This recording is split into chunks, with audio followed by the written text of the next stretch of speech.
உங்களுக்கும் மாரிமுத்துக்கும் சண்டானி கேள்விப்பட்டேன், அது உண்மையா? உண்மைதான். எதனால அன்னை சண்டையாச்சு? எனக்கும் அவனுக்கும் எந்த ஒரு முன்பகையும் கிடையாது. நேற்று அவன் அளவுக்கு அதிகமாக பிடிச்சிருந்தான். என்னை பார்த்ததும் காரி துப்புனான். ஏன்டா என்னை பார்த்து காரி துப்புனான்னு கேட்டதுக்கு என்னை கண்டபடி திட்டி மேலேயும் கையை வச்சுட்டான். பதிலுக்கு நீங்கள் என்னென்ன பண்ணீங்க?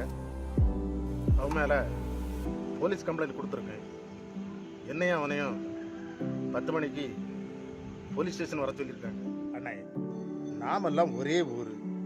நீங்கள் போய் அவன் மேலே கம்ப்ளைண்ட் கொடுத்துட்டு பேசாமல் அதை வாபஸ் வாங்கண்ணே. எதாக இருந்தாலும் பேசி தீட்டுங்க. சரி, அந்த கம்ப்ளைண்ட் நான் வாபஸ் வாங்குறேன்.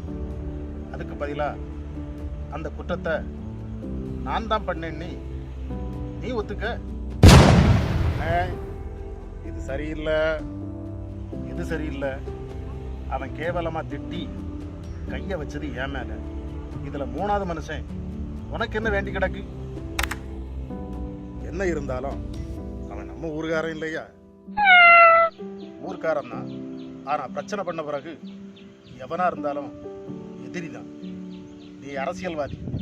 உனக்கு வேணா இந்த ஊரில் எல்லாருடைய சப்போர்ட்டும் தேவைப்படலாம். ஆனால் எனக்கு என்னை மதிக்கிறவனோட சப்போர்ட்டும் நியாயமாக வாழன்னு நினைக்கிறவனோட சப்போர்ட்டும் இருந்தாலே போதும்னு நினைக்கிறேன். அண்ணே, நான் இவ்வளோ தூரம் சொல்லியும் நீங்கள் அடம் பிடிக்கிறது கொஞ்சம் கூட நியாயம் இல்லை. நியாயம் அநியாயத்தை பற்றி உன்னை விட எனக்கு நல்லாவே தெரியும். அப்புறம் இனி ஒரு முறை அரசியல் லாபத்துக்காகவோ இந்த மாதிரி சல்லித்தனமான விஷயங்களுக்காகவோ என் வீட்டு வாசப்படியை மிதிக்காது. உன்னை இத்தனை நாளும் நல்லவன் நினச்சிருந்தேன். ஆனால் நீ எல்லாருக்கும் நல்லவன் மாதிரி நடிக்கிற வேசக்காரன். நீ இப்போ புரிஞ்சுக்கிட்டேன். போடா.